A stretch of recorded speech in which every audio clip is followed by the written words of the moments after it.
I never wanted to disclose it. Forgive me. It wasn't lying to me. Was it the Sadia we were all looking for? Sadia shows Mondays and Tuesdays, 8 p.m. right here on TV3. Don't miss it. And is brought to you by Melcom, where Ghana shops. MTN, everywhere you go. Papa sanitary pad. Origin Zero. Onga, Mama's helping hand. Mixi Choco, Chane Hot. Solak Herbal Mixture.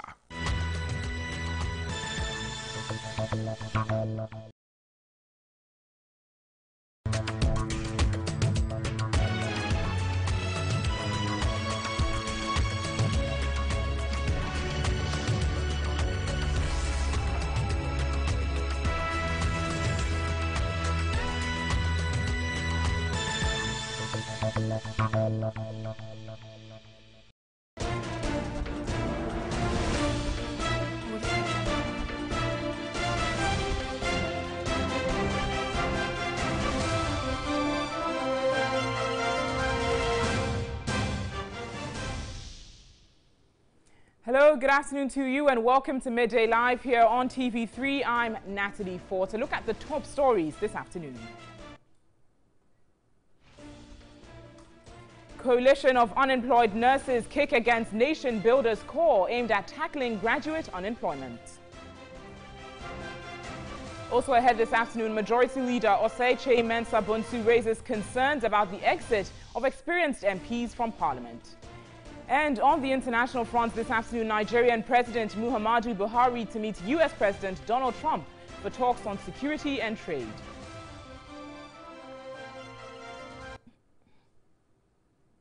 We've got the details of these for you here on Midday Live, including some news from the world of sports and entertainment.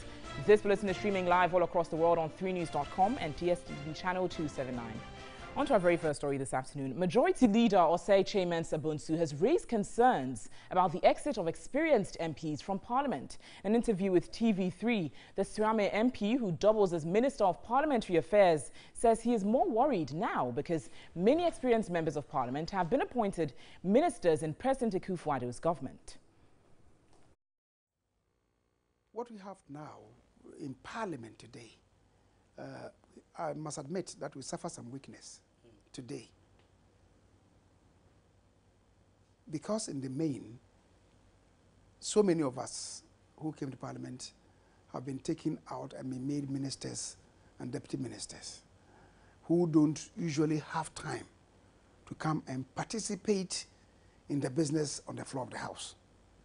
We keep telling them that they should manage their time such that they should be able to have time to come to Parliament, to participate in the business of Parliament, then go later to their offices to work. For many of them, it's become very difficult. And so, to that extent, to that extent, we suffer some weaknesses. But what I have alluded to, that in general terms, people coming, banging doors, coming to, oh, this man has been there for 2 terms, he's been there for 3 terms. But is that his father's property? Let another person come. They forget that Parliament is like wine. The older, the better. I should say, generally speaking, the older, the better. Because, indeed and in truth, there are some members of Parliament who have served 3 terms, 4 terms. Some would say this is an argument to promote more quote-unquote Mugabes in Parliament. You yourself have been called the Suame Mugabe. Alban Bagbin, he's been called Mugabe as well. But again, in the US Senate, go there, you see that the average tenure of a member there is 24 years. The average. Now let's stay on this issue a little further as I'm joined on Skype by Dr. Rashid Rahman. He's the Executive Director of African Center for Parliamentary Affairs, and he's worked across Africa on building the capacity of various parliaments. Hello, good afternoon and welcome to Midday Live. Thanks for joining us.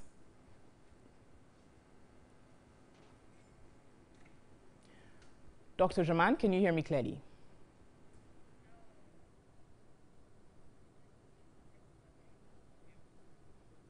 We'll certainly get back to Dr. Draman there to speak on this issue, this very important issue happening in Parliament. Dr. Draman, you're back on now, I believe. Yes, can you hear me? Great, I can hear you clearly now. Now, what measures would you suggest that political parties actually put in place to tackle this issue of MPs and protecting some more experienced MPs in Parliament? Well, thank you very much. I think that would be an issue that would have to be seriously discussed within the various political parties. I don't think it's going to be an easy one, as likely indicated. You know, you are in Parliament, and then all of a sudden, some group is lurking in the background, waiting for your exit, in order for them to also come in. We have a situation where we've had instances where district chief executives are angling for some of the positions of members of Parliament and so on. I mean, I think it's going to be a very difficult sell, but maybe political parties must have some careful reflection in terms of ensuring that at least some seats are protected, particularly those of people like the majority leader who has a lot of experience in Parliament and so on. You can't compare him to somebody who is a first-timer in Parliament. And given the nature of Parliament and given the business that they conduct from A to Z, and you don't have a situation where people go to any school or have any training to become members of Parliament. So the older, the better, as he said. And to get experienced people to stay on in Parliament has to be orchestrated by the political parties. And as I said, it's going to be a difficult sell, but perhaps maybe it's a conversation that the parties would have to have amongst themselves. Now, Dr. Draman, you say it's going to be a difficult, a sturdier task. What about the issue of giving majority of MPs ministerial positions? In your view, how does this affect the business of Parliament? Oh, I mean, that's, if you ask me personally, I think that has been the undoing of our Parliament as well as many other parliaments on the continent. Some parliaments that have realized that this practice has weakened their institution have gone ahead to change their laws. Like in Kenya, for instance, they amended their constitution to take away this provision. In our country, the majority leaders have had cause to lament the kind of challenge that this provision poses to our parliamentary democracy. Regrettably, I think when it comes to changing this provision, it is our parliamentarians themselves who stand in the way. Because, look, if you analyze our politics currently, a majority of MPs go to Parliament not because they want to make a career in Parliament, but it's mainly because I think we have this provision which gives them the opportunity to become ministers of state. And we have had cause to say in the past that our Parliament has become a kind of big waiting room for executive appointment. And if you are waiting to be called by the president to serve at his, I mean, just tell me humanly, I mean, how humanly possible is it that you can be critical of the same president of his government and so on? Certainly, Dr. Rashid Draman. Salient points made there. Wow. And you're raising the issue that some parliamentarians even use it as a tool to gain a ministerial position. We would love to speak with you further on this issue, but we'd have to round up for purposes of time here. But grateful for your input. Dr. Rashid Draman, he's the Executive Director of the African Center for Parliamentary Affairs, joining us on that issue. Now, government has paid all rent allowances due personnel of the Ghana National Fire Service. The Chief Fire Officer, Eko Blankson, made the disclosure in an interview with TV3 and dispelled rumors that the management of the service has pocketed the rent money for officers. This year, I said I've paid all from 2007. As at now, till today, I'm not in arrears, a single penny. Yes. If I say that we are paid, I say the government has paid. And they are all here. You can find out from them. Now let's now get onto the phone lines. We're speaking with the personnel of the fire service who chooses to be anonymous for purposes of this interview, but he is a personnel of the fire service. Good afternoon. Thanks for joining us. Hello, good afternoon. Are you on the line? Thanks for joining us here on Midday Live. Yes, I'm on the line. Good afternoon. Grateful for your time. Now, just to start off, why exactly are you disputing what the chief fire officer said? Well, what the chief officer said is a total lie. You see, before Chief Fire Officer Blankson came, Gezi has paid 3 months. Now, this was how Gezi did his payment. Gezi paid 1 month rent allowance, and then later paid 5 months rent allowance before leaving. Now, when Chief Fire Officer Blankson came, he paid just for 3 months. That was the 3rd quarter. And after now, we've not received the last quarter. And then you stand on air deceiving the public that you've paid our rent allowance. So if those of us who are owing our landlords, what do you expect the landlords to do to us? You see, if you say the government have given you the money and you are yet to pay, fine, we understand you. But if you say you have paid and therefore you are now waiting on 2018, he's telling lies. He's putting that in the public's eye. So you're saying that the chief fire officer has told a lie. What he's saying is false. Yes? Are you on the line, please? Yeah, I'm on the line. Great. So moving forward, how many months arrears exactly is owed you, since you're saying that the chief fire officer in this context has told a fib and it's false? He's owing us for the last quarter of 2017 and the first 3 quarters of 2018. So he's owing us 6 months. So he's telling us that he doesn't owe us. It is a lie. Well, you can find out from any other junior officer and he'll tell you what I'm telling you. Thanks for your input this afternoon on Midday Live. We'll follow up on that issue in our subsequent bulletins. That's a personnel of the fire service who chose to be anonymous for purposes of this interview. Let's turn to some other stories here on Midday Live. Now, her hopes of securing immediate employment after completing tertiary education was dashed. But after unsuccessfully seeking for employment on the job market for 3 years, 31-year-old Joyce Ayensua Gansa has taken a bold step, venturing into the sale of fried yam for a living. Jocelyn Woods spent some time with her and has come through with the following report. When Joyce gained admission to pursue a Bachelor of Science degree in sports coaching at the University of Education, Winneba, she had big dreams of working in a school, a Keep Fit sports club, or with a sports organization. Upon completion of her university education, she was faced with the stark reality of a problem thousands of graduates in Ghana grapple with: the challenge of graduate unemployment. Despite writing dozens of application letters, Joyce was still unable to secure employment.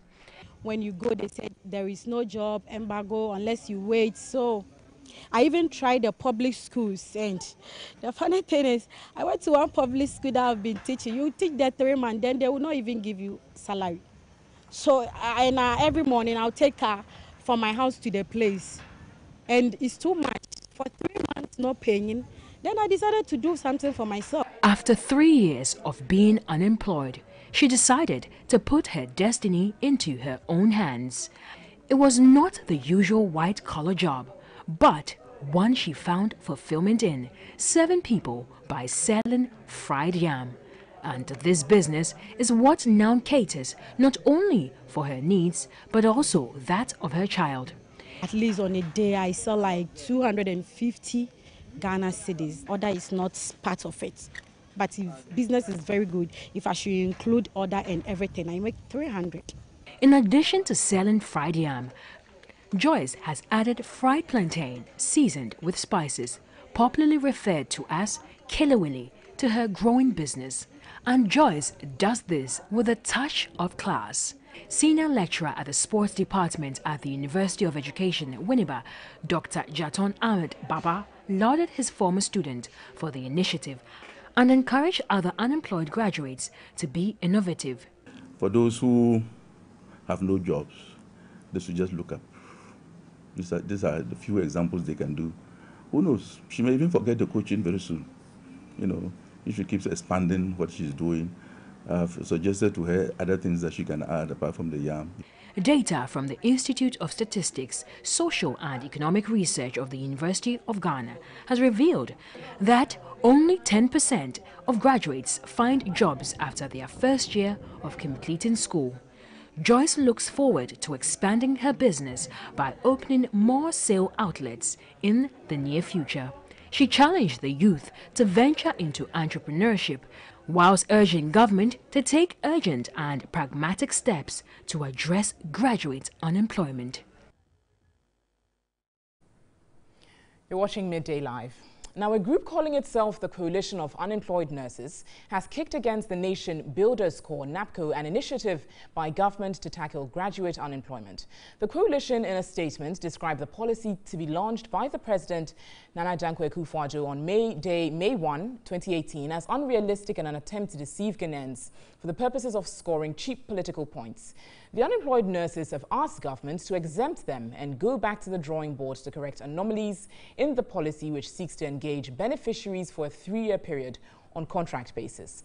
The group argued its members have gone through a series of rigorous training and are licensed to practice as qualified nurses, and believe the policy is not properly thought through and shows signs of general panic attack as a result of an unprecedented number of unemployed graduates. The name.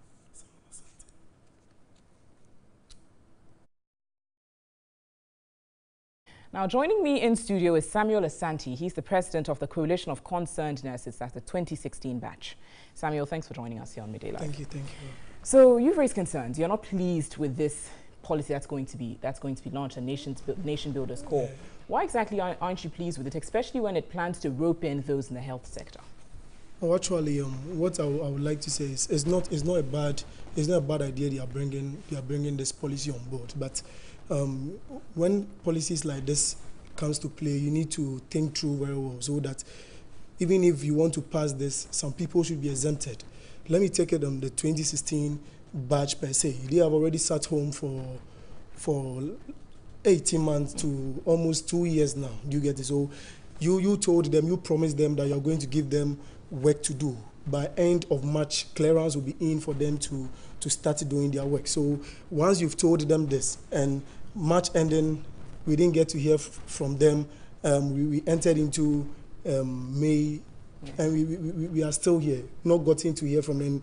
You bring this policy to tell us that you want us to enroll in such a program. So why do you think that your group has to be exempted? Because this policy is their answer, could also in some terms be their answer to you in terms of employment. Yeah, it's a 3 years contract, and who knows, maybe there will be a new change of government, and once there is a change of government, it means we won't know our stand, because the new government will be coming, won't know where he or she is going to is going to start the postings from. And another issue is we are qualified graduates, and those working at the government sectors, they are not more important than us. So if you put us on a scheme where nurses are supposed to take 700 Ghana cedis, no, we have families. You get it, and where you will be posted to is also an issue together. You need to make sure you pay rent. You need to make sure you buy food, light bill, water bill, and also send some home. So how are you going to depend on 700 Ghana cedis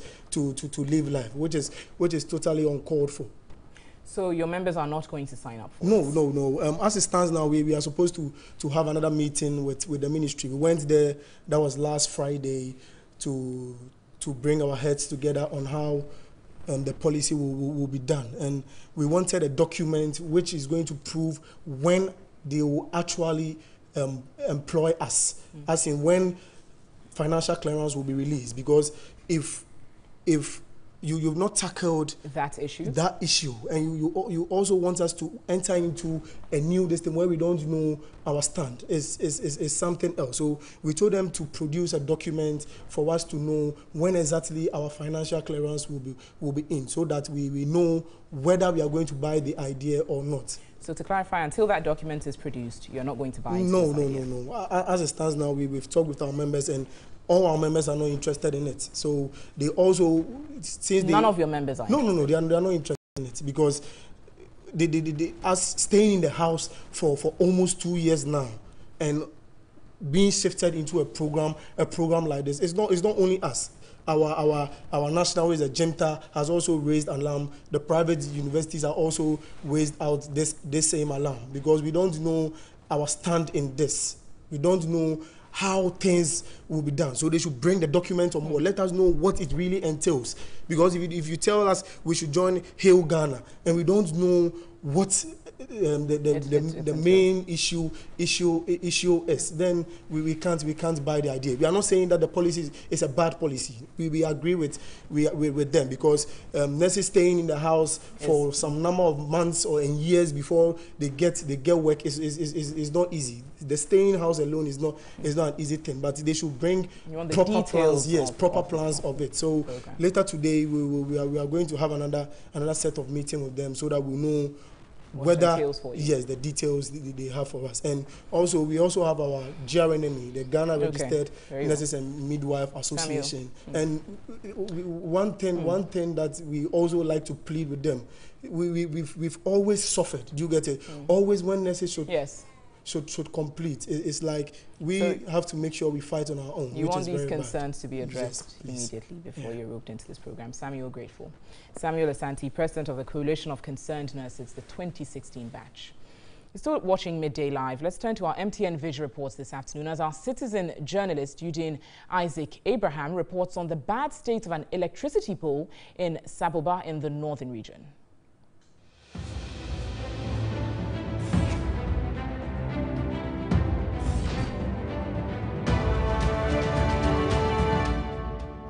This pole has been broken and it has been left like this for almost 6 years now. Others are also at the verge of falling because they have been devoured by termites. My name is Odin Isaac Abraham, citizen journalist, Saboba in the Northeastern Corridor.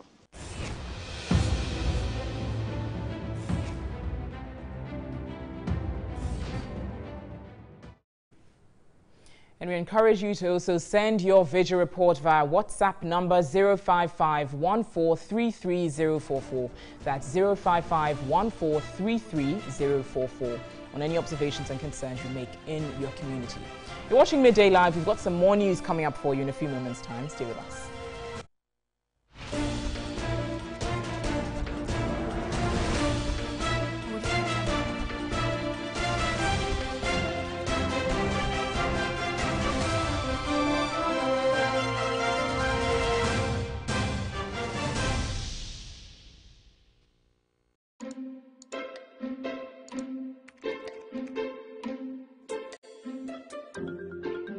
We all wish to have the perfect balance between work and the people that matter most to us. So, we are always on the quest to find ways to make this possible.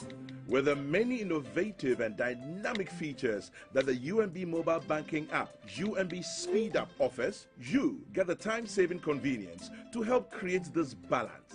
You can transfer money, pay bills, apply for a loan, invest money, and do so much more right on your phone with the UMB mobile banking app. So, you can spend more time with those that matter most to you. The UMB mobile banking app, UMB Speed Up, lets you bank conveniently anywhere.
30th April on Time with the Captains, as I share my experience in business and entrepreneurship with tertiary education students.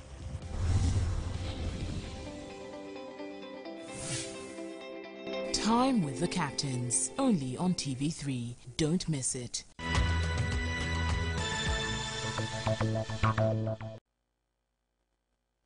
Business News segment is brought to you by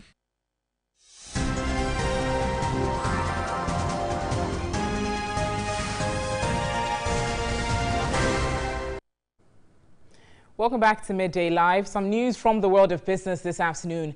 Aggressive recapitalization, which could force mergers and acquisitions, should not be forced on banks. That's according to Jonathan Prince Can, management consultant, which specializes in governance and risk management. Instead, he argues financial institutions should be allowed to play in economic sectors they are comfortable with and have the financial muscle to operate in.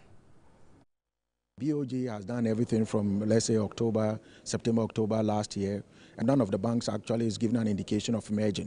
So that tells you that even the national banks are not even merging. Yeah, they are all separately being run. So it tells you that the merger is more or less like the last resort that is available to some of them to do. What rather we should also be looking at is whether we can look at the tiering system and then see whether we can give some sort of different capital for different banks based on their risk model that they run or the business strategies that they are running, so that they would have different capitals being given to them to meet. Now, Ghana can keenly compete on the world market should the country productively explore other sectors of its economy besides agriculture. A German investor, Jürgen Pallien, advised Ghanaians not to focus too much on agriculture, but rather boost other sectors such as mining to make the economy attractive to investors. Although entrepreneurship provides opportunities for economic development, it has been hampered by a host of challenges. In an effort to develop entrepreneurial skills and provide a platform to harness the potential of the youth, the government is currently implementing the National Entrepreneurship and Innovation Plan (NIEP) to accelerate job creation. An entrepreneur, Jürgen Pallien, says government must prioritize entrepreneurship as a mechanism for job creation and reduce dependence on agriculture.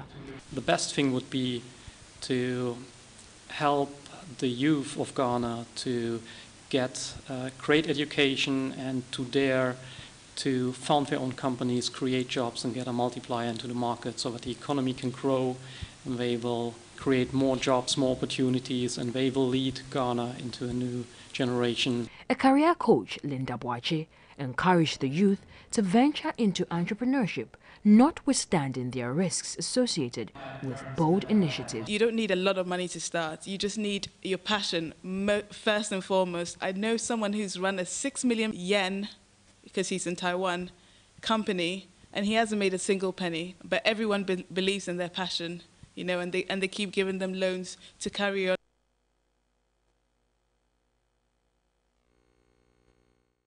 In some other business news, the University of Professional Studies Accra, UPSA, has launched its Business Incubator Center to assist young professionals to generate, develop, co-develop, redevelop business ideas into viable ventures.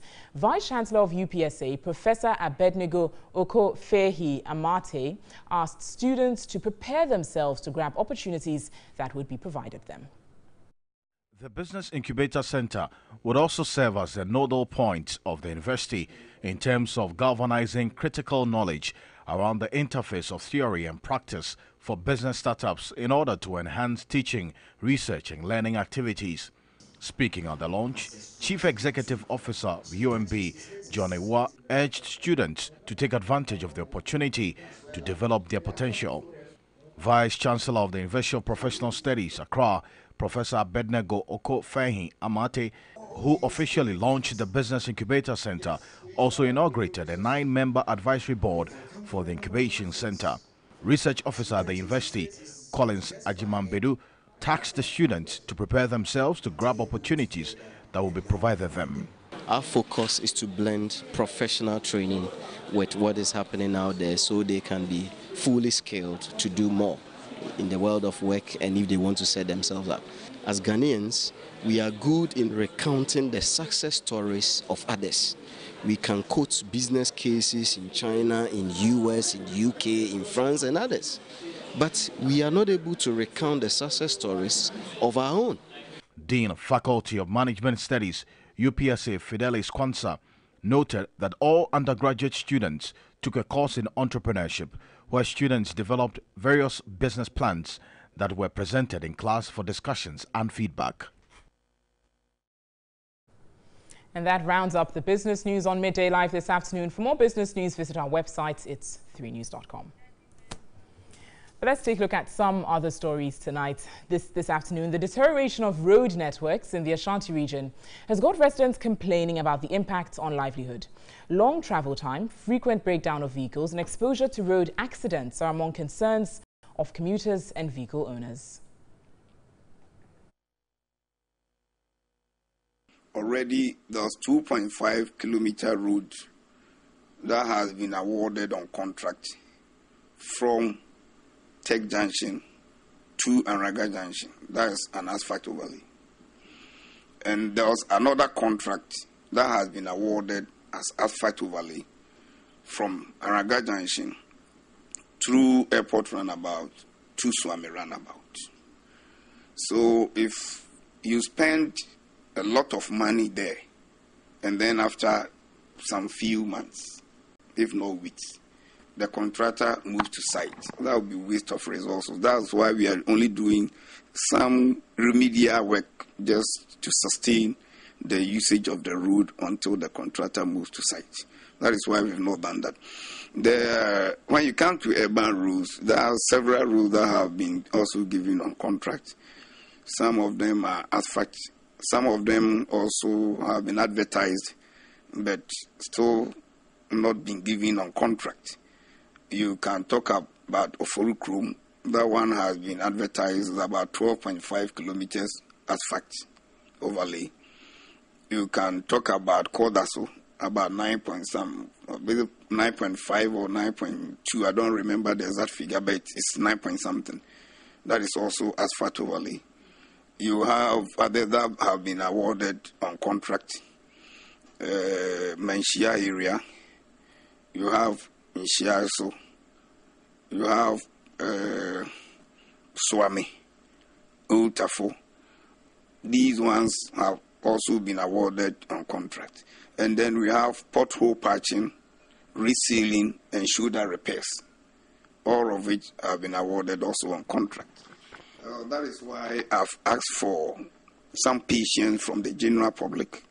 Let's wait and get to the end of this year, and people will see drastic change. That is the Ashanti Regional Minister, Mr. Simon Osei-Mensah, saying that the Ashanti region has not been neglected so far as road construction and rehabilitation is concerned. In a maximum of 3 months' time, some contractors will be on site, and TV3 will be following up to see what is being done on our roads.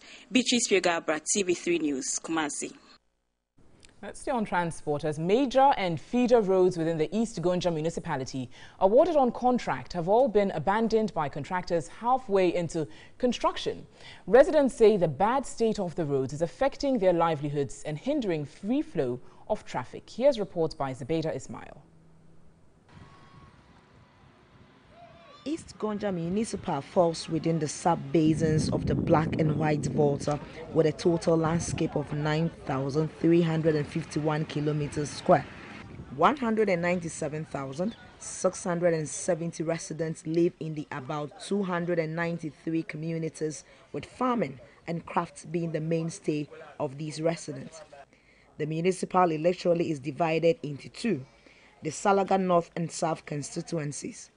The area, which is home to the Gonjas, is surrounded by some other water bodies such as the Katanga and Mabong Makango and Chambulugu valleys.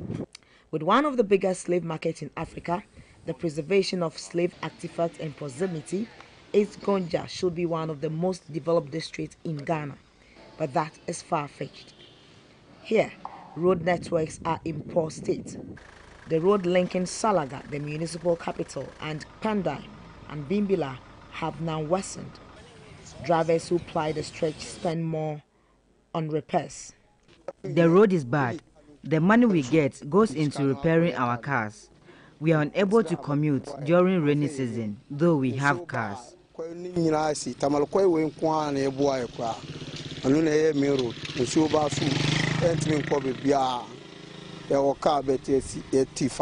news team gathered the Tamale, Salaga and Salaga Kandai roads were awarded on contract to the engineers and planners in 2015, where work began in earnest but halted after the 2016. At the site of engineers and planners, only their equipment were seen. Roads like the Bunjai Kadengne, Jiranturu Epuna Yurima, and Jangtong Daboashe, awarded on contract 8 years ago under the previous government, are yet to be completed. Efforts to get the contractors to react to this report proved futile. Member of Parliament for the Salaga South constituency, Salifu Brema, says without good road network, generating funds for the running of the municipality could remain a dream. Zubaida Ismail, TV3 News, East Gonja. In other news this afternoon, nearly 1.2 million children, representing 14.2% of all Ghanaian children, are engaged in hazardous forms of labor. 50,000 of these children are working in the fishing industry, whilst 125,000 are in the mining industry. This was disclosed at a launch of the Coalition of NGOs Against Child Trafficking in Accra. The problem of child trafficking in Ghana is vast and brutal. The menace is quite prevalent in cocoa farms, fishing and mining sectors. Studies have shown that 14.2% of all Ghanaian children are engaged in hazardous forms of labor. Study available to the Coalition of NGOs Against Child Trafficking also show that some children have also been trafficked into domestic servitude and early and forced marriages. However, efforts by NGOs in saving the children have been limited in a way by the Labour Act. Director General of Police CID, ACP Mameya Tiwa Adedankwa, warned of violations of the Trafficking Act. There's a growing trend where NGOs undertake rescue missions without the involvement of the Ghana Police Service. And like stated earlier, it is against Section 14 of the Human Trafficking Act, which requires that rescue missions should be undertaken together with the police service. But a member of the coalition and president of Challenging Height, James Kofi Annan, thinks more pragmatic approach is required instead of hiding behind regulatory provisions. The Human Act says that when you find a child or any human being in distress, regardless of whether you are a policeman or not a policeman, the law says you would have to rescue that person. So once I find a child in vulnerable state, my duty is to rescue that child. So when they accuse us, they are accusing us because they want us to break the law. And it is criminal for us to neglect a child who is found in a trafficking situation. So we'll continue to rescue children. Actor turned evangelist Majid Michel called for the strengthening of families as a way of dealing with social crimes. But the fraud people coming from the family. So if the family is correct, our nation will be correct. So we can put more money in conferences to teach fathers the role of fatherhood and what a father is supposed to be like. Then we will keep meeting and meeting and meeting, trying to solve the problem. But we can't, because the family is defective. You're watching Midday Live from the News Hub here at Adesawe, Kanda. We've got some sports news coming up for you shortly. Stay with us.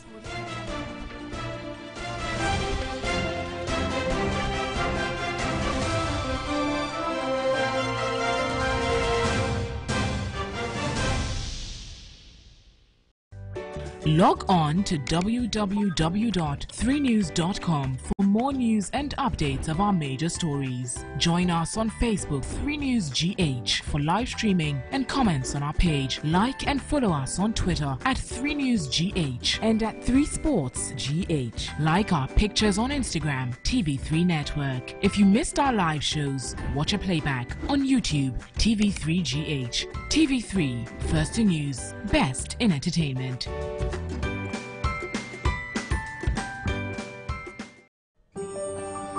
There are lots of amazing stories out there. What we do on News 360 is to bring to you the most compelling news by teasing out the right pieces that bring the stories to life. My job is to present to you the news in the most gripping manner and asking the critical questions that bring out the needed detail out of the stories. My name is Alfredo Kanse. Join me on News 360, Monday through to Friday, 7 p.m. on air and online only on TV3.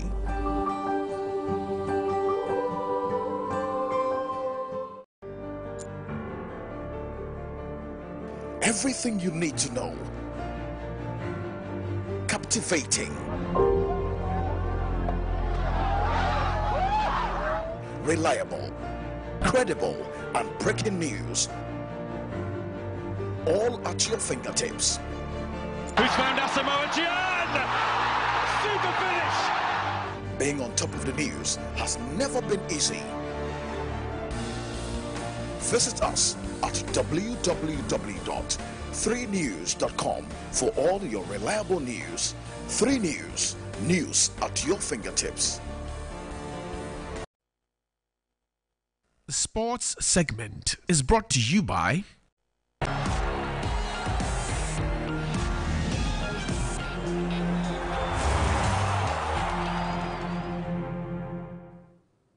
Well, hello, good afternoon. It's time to do sports here on Midday Live. My name is Yao Ofosulabi. Now, the biggest game this weekend in the Ghana Premier League was between Asante Kotoko and Accra Hearts of Oak. Only 1 goal was scored, but it was enough to seal a win for the Phobians in a titanic clash. In a season that has seen the two giants of Ghana football fall outside the brackets of consistency, Hearts of Oak and Asante Kotoko locked horns at the Bayara Stadium for the 52nd time in the Ghana Premier League. The Phobians picked up their 19th away victory against Kotoko to spell a big dominance over their rivals in Kumasi in recent years. Following the stalemate in the first half, Patrick Razak stepped up to give the away side the lead on the 65th minute, a goal Kotoko failed to equalize. Lovely pass to Patrick Razak. One step forward, he cuts in and unleashed a powerful one to the blind side of Felix Annan. Good goal by Patrick Razak. The win for Hearts now takes them level on points with their arch-rivals as they seek to push into the top 4 places on the league table, while Parkwesi Fabians Kotoko will now look to bounce back well in the upcoming games. It's early season yet, but this loss could be the springboard for Kotoko to launch their season or begin a downward spiral that could only bring apathy between the team and its handlers. For the Phobians, this may be the beginning of a beautiful story this season. Right, so after Hearts of Oak's win, the club's assistant coach, Edward Neodum, said the win will surely be a confidence boost and hopes they can bounce back from their inconsistent season, while Asante Kotoko coach Akapo Patron also bemoaned the side's wasteful chances and said it cost them. It has not been all that well for us for the past weeks. So after our game here, we also saw what our boys did here. We played better, but we could not score. So we went to do a whole lot of rehearsals, and then I think playing against our act rivals is a big motivation to me and then the old boys. I think this match will boost everybody from the top to the down, to boost all the players. Last time I said that it's a storm. It has hit across folk, but the storms will just fade out. No storms stay. The storm will come and it will go, and all our supporters will see across the folk. I think we were slightly ahead of Hearts of Oak during the first half, and then a bit of chances that we got that we think we should have also punished them, and then we didn't get it. We've lost, but at least if we get a point, it's also good for us. Now to England now, and yesterday Manchester United defeated Arsenal by 2-1.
Thanks for the sports news there. You're watching Midday Live. We'll bring you some more news shortly. Stay with us. To every story, there's a deeper meaning, a host of angles, which, when reported with the highest ethics of journalism, bring out the perspectives that matters most to you. That's what News 360 is all about. I seek to climb higher, dig deeper, and go further to bring you 360 degrees of the news and what happens thereafter. I'm Natalie Fort. Join me on News 360 every weekday at 7 p.m.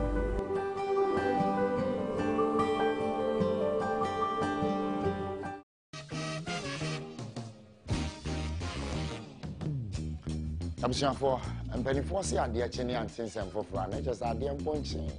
Ne sɛnti na Onua 95.1 FM. Yɛahyehyɛ dwumadie a yɛato ne din yɛ nsɛmpa. Efi adwoada, ɛkɔpem fiada. Yɛtena se anɔpa na onum aba pa ho sima aduanan 5:40 a.m. Ade na ho fa wafidie nto ho. Ne yɛn kambom, yɛn dwendwen nsɛm a ɛfa yɛn ho. Nsɛm a ɛfa me ne ho sɛ yɛ ɔmpɔtem ɛkɔ so wɔ Ghana afanya. Medin di asɛmpa. Yɛbɛka nsɛm a ɛfa ho. Nsɛm a ɛbɛmo adi yie, nsɛm a ɛbɛmo atu mpɔn. Ghana fa na nyinaa yɛbɛkɔ hɔ. Deɛ mpanifoɔ yɛ wɔ kokoa ma ɛma mpontuo mba. Deɛ me ne wo so yɛ ɛma mpontuo mba ɛne yɛka ho asɛm. Na me asomdwe nka wo so watie yɛn. Hyia me wɔ Onua 95.1 FM. Yɛdwen wo. Onua 95.1 FM. Yɛdwen wo. Hello, welcome to News at 10. We're live from our studios here at Adisawi. When you miss News 360 at 7 p.m. because of a busy schedule, we'll serve you again with a smart recap tonight at 10 p.m. with a detailed dissection of the major news of the day, so you will never left behind. They punch my face, use the gun to hit my wrist. News at 10. News with a broader perspective. My name is Stephen Enti. See you tonight at 10.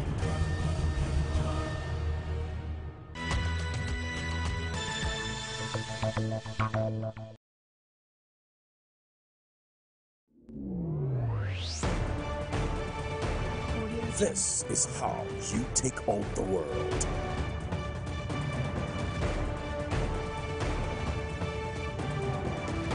This is where you connect to the nation. We are ready to take over and thrive. But is that the case? Red Sea for them today. Communication. This is what reliable news is all about. And this is where it all begins. This is who we are. I am Solis Rose Korte. I am Isamon. I am Natalie Fort. My name is Alfred Okanse. News 360 every night, 7 p.m. only on TV3.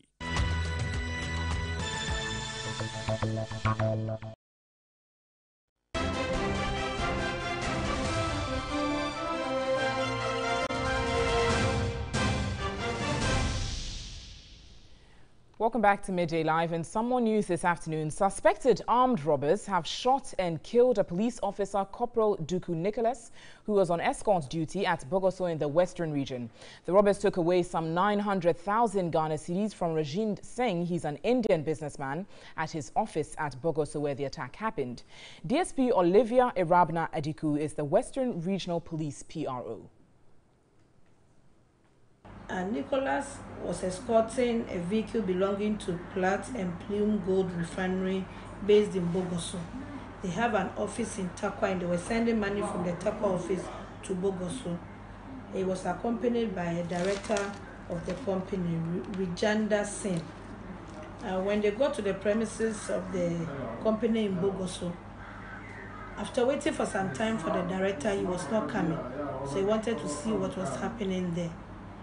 And there was a robbery going on. So he came out to cover to assist the company workers to prevent the armed robbers from taking the money. And in the process, he got shot. They made away with about 900,000 Ghana cedis. They came in a Nissan Rogue vehicle with registration number GE411-16. They abandoned the vehicle on the Bogoso-Prisia highway. As I speak to you, nobody has been arrested. None of the armed robbers have been arrested. We'll bring you more on that development in subsequent bulletins. Let's now take a look at what's making news on the international front.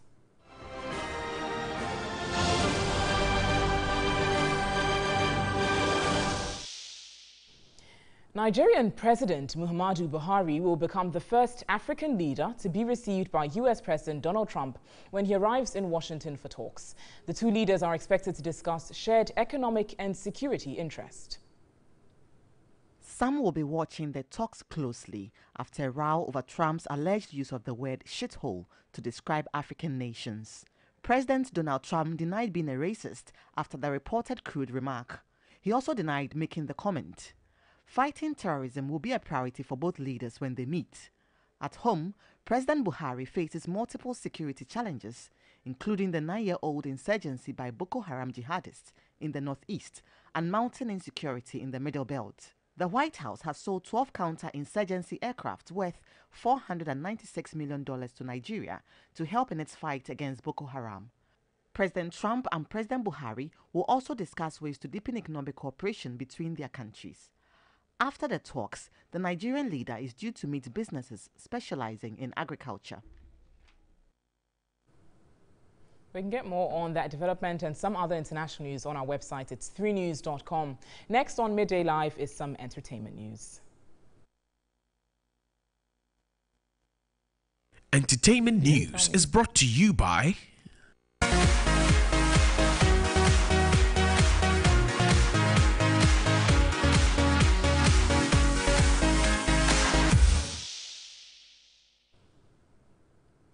And in entertainment news this afternoon, the much-publicized Vodafone Ghana Music Awards VGMA Celebration Jam came off Saturday night with thrilling performances and excitement at the Independence Square in Accra. Naftali Bar was there and has more in the following report.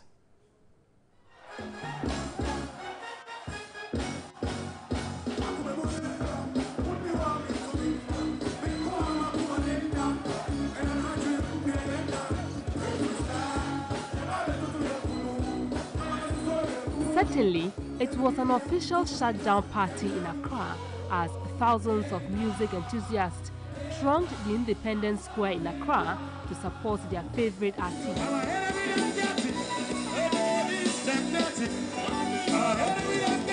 Top Ghanaian sensational musicians graced the occasion with thrilling performances.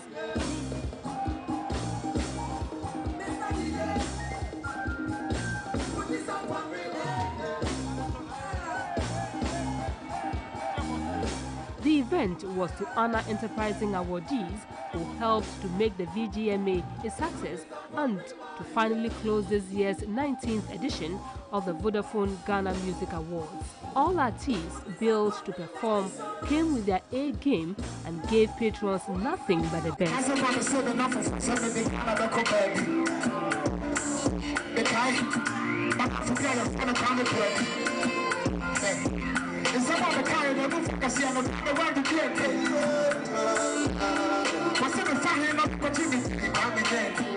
The charged crowd passionately sang along the performance.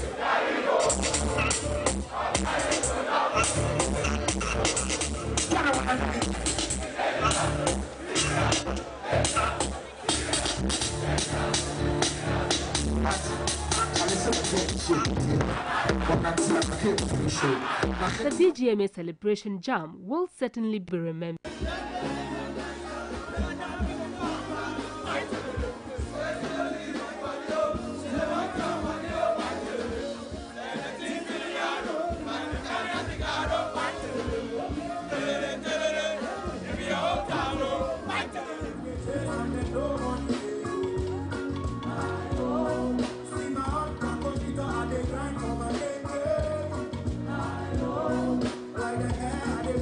For everywhere I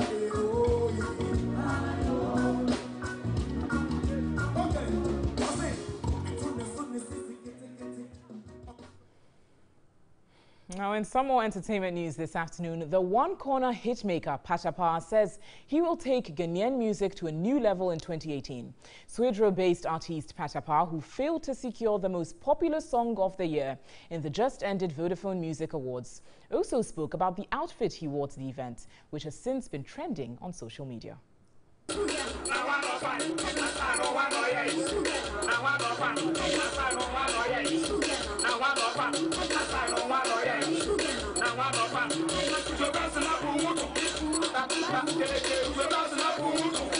Oh, we say, but yeah, oh, Satan about France all the time. No more say hitting when we move it out.